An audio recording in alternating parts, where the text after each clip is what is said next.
भाई, एक भाई साहब ने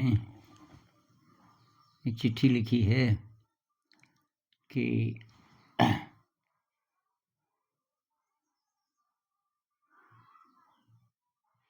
मुझे अपने माता-पिता पर बहुत ज़्यादा गुस्सा आ रहा है और गुस्से में मैंने कुछ बोल भी दिया उनको। गुस्सा इसलिए आ रहा है कि उन्होंने मेरे साथ बहुत ही ज़्यादा अन्याय किया। मुझे ज़बरदस्ती कोचिंग इंस्टीट्यूट में भेजा, हॉस्टल में भेजा कि वहाँ पढ़ाई कर। अब हॉस्टल जैसे माहौल में पढ़ाई कैसे हो सकती है इतने शोरगुल में? और कि मेरा इंटरेस्ट था उन विषयों में जो परीक्षा में पूछे जाने थे, मैं घर पे कर सकता था, तो मुझे नहीं करने दिया। और उनका ये भी सवाल है कि क्या ये जो स्कूल, कॉलेज, ये जो शिक्षा व्यवस्था है, ये कोचिंग सेंटर, ये सारे के सारे नर्क के रास्ते हैं क्या? हमें भटकाने के लिए बनाए गए हैं, सही रास्ते से विचलित करने के लिए बनाए गए हैं।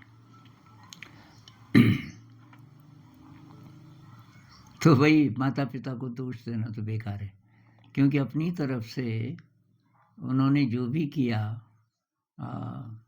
इसलिए किया कि बच्चे को तब अच्छी नौकरी मिलेगी, बच्चा पास हो जाएगा कॉम्पिटिटिव एग्ज़ाम में और उसको नौकरी मिलेगी। उनका इंटेंशन ये था। अब माता-पिता आध्यात्मिक नहीं हैं, तो इसमें भी उनका दोष नहीं है। अभी वो इसी स्थिति में हैं।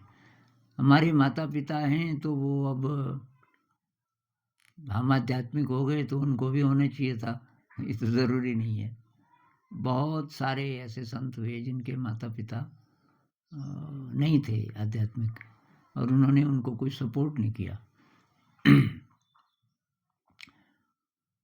तो भाई, माता-पिता का दोष इसलिए नहीं है कि उनको भी तो सही दिशा नहीं ना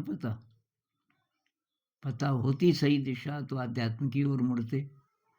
अब बहुत सारे बोलते हैं हम तो हैं जी आध्यात्मिक, हम तो पूजा करते हैं रोज,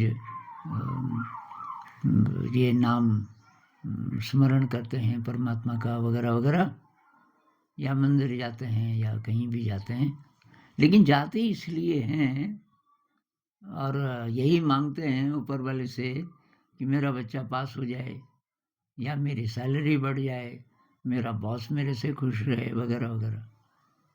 तो आध्यात्मिक कहाँ से हुए आप? क्योंकि आप संसार की ही चीज़ें मांग रहे हैं और मांग रहे हैं। आध्यात्म की दिशा में तो खुद को इवॉल्व करने की बात है, मांगने वाली कोई बात नहीं है। कैटरपिलर को बटरफ्लाई बनना है तो कैटरपिलर कुछ मांगे किसी से, उससे तो कुछ होगा नहीं ना। तो भाई, अभी हम को जब होश आ गया, हम हो गए 22-24 साल के, वो ज़िंदगी तो पार हो गई ना, कॉम्पिटिटिव एग्ज़ाम वाली, परीक्षा वाली, वो सब पार हो गया, पास्ट हो गया अब। और अब आपको पेरेंट्स के साथ रहना भी ज़रूरी नहीं है। वैसे भाई, मेरी एक सलाह है, मैं ये पहले भी बोल चुका हूँ कहीं किसी वीडियो में, कि अगर आपको अपनी दिशा पता चल गई और आप बालिग हो गए, 18 साल के हो गए, आपको अपनी दिशा पता चल गई कि मेरी दिशा ये नहीं है जिधर पेरेंट्स धकेल रहे हैं, तो भाई आप आर्थिक रूप से स्वतंत्र हो जाओ। एक तो आप उन पर निर्भर भी हो, माता पिता पे, सारा खर्चा वही दे रहे हैं। अगर आप कहीं कोचिंग में गए, बड़ी बड़ी फीस है आजकल, वो सब वही दे रहे हैं, तो तब वो उनके हिसाब से जो अच्छा है वो करेंगे ही, आप पे प्रेशर डालेंगे, क्योंकि उनके अंदर भी डर है ना। वो सारा कर इसलिए रहे हैं कि आपकी अच्छी नौकरी मिल लग जाए, बस। बाकी उनकी इतनी दौड़ है ज़िंदगी की, सर्वाइवल।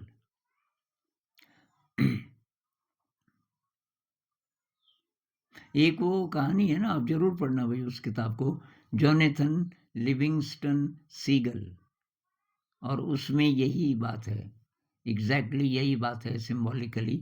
सीगल होते हैं समुद्र के किनारे एक पक्षी, तो उनका एक गांव है और गाँव मतलब कॉलोनी, मैं ऐसे शब्दों का इस्तेमाल कर रहा हूँ जो कि आप मनुष्यों पे लागू कर सकें, क्योंकि वो कहानी ही है तो इंसानों के लिए, पर चिड़िया के थ्रू।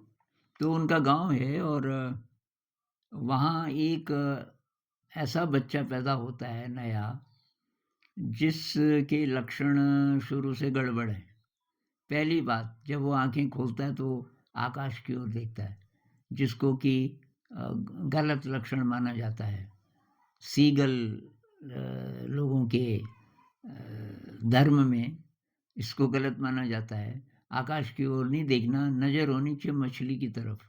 ये जो मछुआरे होते हैं जो जाल लेके आते हैं अपनी नावों में और मछली पकड़ के किनारे पे लाते हैं, फिर वो मछलियों को जो बहुत बड़ी हैं तो उनको काटते हैं और ये सब करके कुछ मछलियाँ रह जाती हैं, छोटी-छोटी मछलियाँ रह जाती हैं, कटी हुई मछलियों की हथौड़ियाँ या कुछ-कुछ वो रह जाते हैं।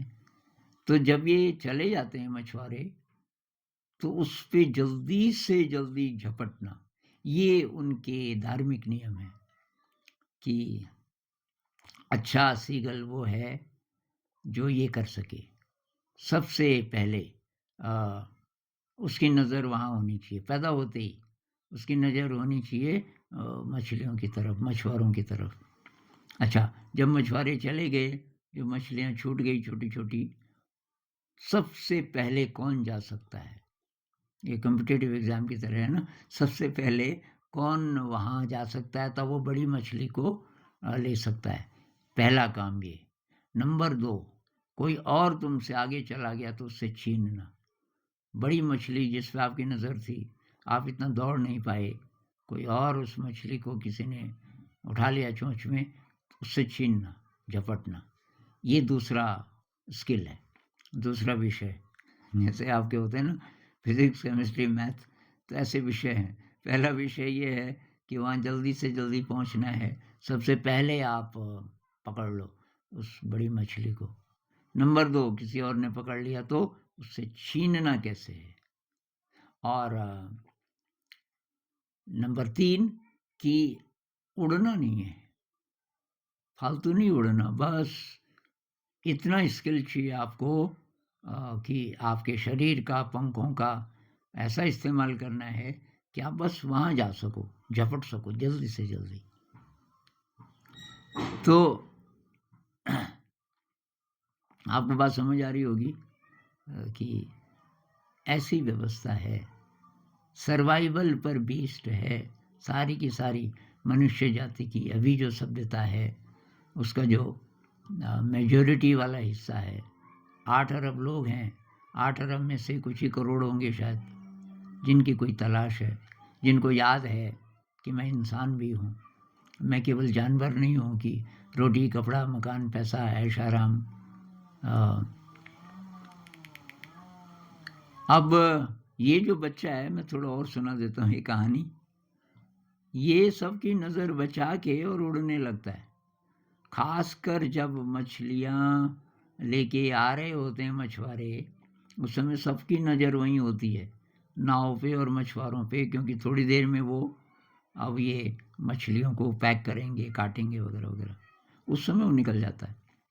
जब तक ये पूरी मछलियों को खा पी के और डकार ले रहे होते हैं, तब उनको ख्याल आ सकता है उसके माता पिता को या उसके और लोगों को कि भाई वो कहाँ है, जोनेथन कहाँ है। उसका नाम जोनेथन होता है। तो जोनेथन उड़ना शुरू कर देता है पहले ही दिन से, और आकाश में वो कैसे कैसे उड़ सकता है ये ट्राई करता है। तो जब ये लोग, बाकी लोग खा पी के मछलियाँ और डकार ले रहे होते हैं, उसका बैलेंस गड़बड़ा जाता है, क्योंकि अभी अभी तो कोमल है ना उसके पंख, और ये बहुत खतरनाक खतरनाक उड़ानें भरने लगता है और अचानक नीचे गिरता है उनके बीच में। आप सबको पता चल जाता है ये उड़ रहा था। सब उसके पेरेंट्स की तरफ देखते हैं कि इसको समझाओ, ये बहुत बड़ी बदतमीजी है, बहुत बड़ी अधार्मिक घटना है जो आज तक हुई नहीं है हमारे समाज में, इसने बेइज्जती कर दी। और ये कहीं और भी ऐसा करेगा तो खैर। तो माता पिता उसको बुलाते हैं, छोटा है अभी, बेटा तेरे को बोला था ना उड़ना नहीं है। वो डरते डरते बोलता है कि मम्मी पापा उड़ना नहीं है तो ये पंख क्यों दिए कुदरत ने, कि खबरदार सवाल नहीं पूछना। असली धार्मिक व्यक्ति वो है जो सवाल नहीं पूछे। आकाश की तरफ देखना भी नहीं था तो पैदा ही ऐसा हुआ अपशकुन लेकर के, आकाश की तरफ देख रहा था। पर चलो कोई बात नहीं है, उड़ना नहीं बेटा। अब वो फिर उड़ने लगता है, फिर उड़ने लगता है, फिर उड़ने लगता है, और शायद फिर गिरता है। मैंने बहुत साल पहले ये पढ़ी थी 80s में। तो अब रोज रोज रोज वो उड़ने लगता है, और लोग किसी न किसी को दिख ही जाता है उड़ता हुआ। हालांकि वो दूर चला जाता है वहाँ से, फिर भी दिख जाता है। जब वो वापस आ रहा होता है कोई ना कोई देख ही लेता है कि वो तो आज भी उड़ ही रहा था, अभी आया, अब अंधेरा होने वाला है शाम को, अब आ रहा है वापस। तो ये अगले दिन जब सब लोग मछली वगैरह खा चुके होते हैं, अभी शाम नहीं हुई, और जो बड़े बुज़ुर्ग हैं वहाँ के, वो जोनाथन के माता पिता को बोलते हैं, देखो भाई अभी भी नहीं है ना यहाँ, तुमको हमने बोला था। उसके माता पिता बोलते हैं, हमने समझाया उनको, उसको अच्छी तरह से समझाया कि नहीं, आज पंचायत करनी पड़ेगी। तो जब ये शाम को आता है वापस तो कोई दिखता ही नहीं। तो पता चलता है कि एक जगह जहाँ ये कोई ख़ास घटना जब हो जाती है तो मीटिंग होती है, तो गोल घेरे में सारे बैठे हुए होते हैं, पूरे गांव के बच्चे बूढ़े जवान सब। अभी आ जाता है तो जो जज होते हैं वो कहते हैं, जोनाथन इस सर्कल के बीच में आ जाओ। तो उसको ये पता था कि सर्कल के बीच में दो कारणों से खड़ा करते हैं, एक तो कोई रिवॉर्ड देना हो, तो उसने कहा अच्छा काम तो हो, शायद ही मैंने कोई किया इनकी नज़र में, दूसरा कोई बड़ा पनिशमेंट अगर मिलने वाला है, खड़ा हो जाता है। तो ये पंच लोग बोलते हैं, तुमको कितना समझाया तुम्हारे माता पिता ने, तुम नहीं माने, अब तुम्हारे पास दो ऑप्शन है, या तो तुम आज के बाद कभी उड़ान नहीं भरोगे, अगर तुम्हें ये मंजूर नहीं है तो अभी निकल जाओ, और 100 किलोमीटर के रेडियस में कहीं भी तुम देखे गए किसी को, हमारे लोगों को, तो तुम्हें जान से मार देंगे, तो फिर तुम दूर चले जाओ। बोलो, अगर मंजूर है कि आज के बाद उड़ोगे नहीं तो बैठ जाओ। जोनाथन चुपचाप बाहर निकलता है, चला जाता है, छोड़ के चला जाता है। बहुत उदास है। अब वो अपने मम्मी पापा को, अपने दोस्तों को, इस सागर तट को कभी देख नहीं पाएगा, और बहुत खुश है कि अब कोई रोक टोक नहीं है। और कहानी आगे बढ़ती है कि वो इतना सीख जाता है, इतना सीख जाता है कि पिछले 10,000 सालों में कोई सीगल ऐसी उड़ान भरना नहीं सीख पाया था। तब एक दिन वो बोलता है कि शायद अब इतना ही सीख पाऊंगा मैं, अब थोड़ा सा जवानी ढलने लगी है और नहीं सीख पाऊंगा। कोशिश तो की मैंने जितना जितना मैं सीख सकता था। उसको खुद नहीं पता था कि वो कितना सीख चुका है। वो ये सोच ही रहा था कि उसने देखा कि उसके पीछे दो छोटे छोटे साइज के सीगल हैं, पर वो बच्चे नहीं हैं तो एडल्ट्स। सीगल भी हैं लेकिन कोई दूसरी जाति के हैं शायद। इसको पता नहीं होता कि ऐसे भी सीगल होते हैं, इतना छोटा साइज। अब उसको सीगल से तो नफरत है। उसने कहा ये मेरी बिरादरी वाले तो नहीं हैं, फिर भी मैं नहीं चाहता इनके पास रहना। तो बहुत तेज उड़ान भरता है कि अब ठीक है। लेकिन वो देखता है कि वो तो एक इधर और एक इधर, उसके अगल बगल में, बिल्कुल उसके पास, उससे थोड़ा पीछे। कहता है कमाल है। फिर वो कई प्रकार की कलाबाजियां करता हुआ आकाश में, मतलब ऐसे ऐसे ऐसे चल के कि ताकि पता भी न चले वो कैसे कैसे किधर गया। अब देखता हूँ, उसने देखा कि एक उधर और एक उधर। अरे उसने कहा जो जो मैंने सीखा पूरी जिंदगी में ये पहले से जानते हैं और इतने आराम से।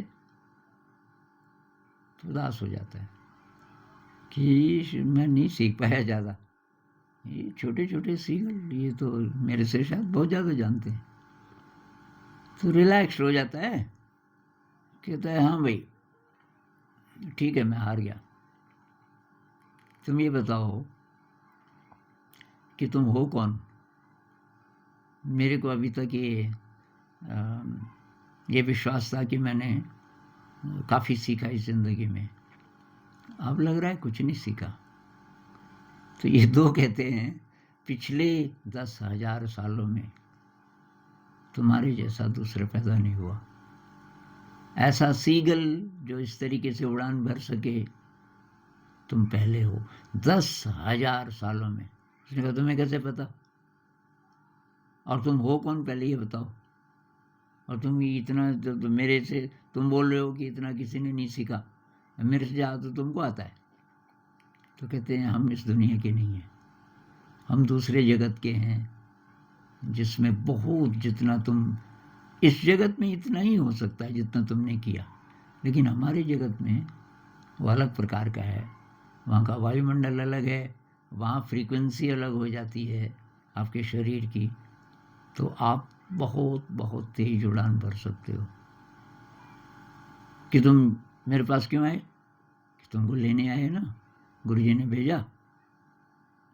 कि अच्छा मैं वहाँ जा सकता हूँ, वो कौन सी जगह है, स्वर्ग है। कि नहीं स्वर्ग नहीं, एक और अच्छी धरती, स्वर्ग कुछ नहीं होता, बेहतर जगत होते हैं। और ये उसको लेके चले जाते हैं। खैर आप पढ़ो ना इसको पूरा, कमाल की कहानी, कमाल। मैंने जब पढ़ा तो मैंने कहा ये तो मेरे बारे में कि निकल पड़ो, जब तुम्हें कोई नहीं समझ रहा है तो निकल पड़ो। ये आप तब कर पाओगे भाई अगर आपको पहले ही अकल आ गई। आप 18 साल के हो, 19 साल के हो, और लेकिन पढ़ाई भी करना चाह रहे हो, जिस जिस चीज़ में रुचि है, और कोई अनुकूल जॉब मिले, कुछ ना कुछ तो करना ही पड़ेगा।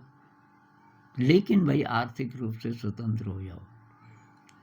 ये मैं पहले भी बोल चुका हूँ, अगर आप आर्थिक रूप से स्वतंत्र हो जाओ, कुछ भी काम कर लो साथ साथ। अब आप बोलोगे कि अब कैसे करें, तो मेरे पास तो एग्जाम्पल हैं भाई ऐसे। मैं ऐसे लोगों को जानता हूँ जिन्होंने ऐसा किया, और एक तो मेरे परिचित हैं बहुत क्लोज। उसने जब 12th पास कर दिया तो पिताजी ने बोला देख भाई, और इनके विचार बहुत ज़्यादा मिलते नहीं थे। पिताजी ने कहा तेरी दिशा पता नहीं क्या है तू जाने, लेकिन भाई अब न तो तू मेरे से पैसा लेगा न मैं तेरे से पैसा लूँगा।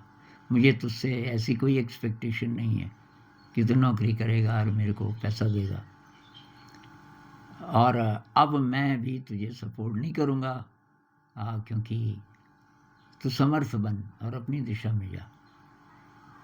और उसने ऐसे ही किया। उसने 2-3 साल स्ट्रगल किया, उसको कोई जॉब मिल गया ऑनलाइन, और अब वो पढ़ाई भी करता रहा। उसने कम्पिटिटिव एग्ज़ाम क्रैक किया, लेकिन जॉब नहीं की, शायद प्रूव करने के लिए कि मैं अपने दम पे क्या क्या कर सकता हूँ। खुद ही पढ़ाई की, खुद ही जॉब भी करता था, अपने ही पैसे से ये सब भरता था, फीस वगैरह वगैरह, अच्छी अच्छी जगह पढ़ाई की, क्रैक कर दिया ये कम्पिटिटिव एग्ज़ाम। अब जॉब के लिए जाना था, फिर उसको लगा नहीं कर पाएगा वो, और वहाँ उसकी जो एक्चुअल दिशा है वो नहीं, उस दिशा में नहीं जा पाएगा। नहीं किया उसने ज्वाइन। ऐसे लोग हैं, उसके लिए क्लैरिटी चाहिए भाई। आप इस ज़िंदगी में क्या करना चाहते हो, आपकी दिशा क्या है। अब पीछे जो वो भूल जाओ कि पेरेंट्स ने ये किया, वो किया, वो किया, उन्होंने जो किया किया। अब आप किधर जाना चाहते हो। एनर्जी वेस्ट मत करो पास्ट के बारे में सोच के, या पेरेंट्स के बारे में सोच के, या पेरेंट्स को बोल के तुमने ये नहीं किया, वो नहीं, क्योंकि अब तो कुछ हो नहीं सकता ना, जो वो तो हुआ। अब आप जहाँ हो वहाँ से आगे बढ़ो।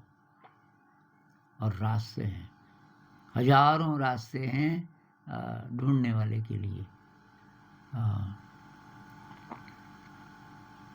अभी इतनी बात करते हैं। नमस्कार।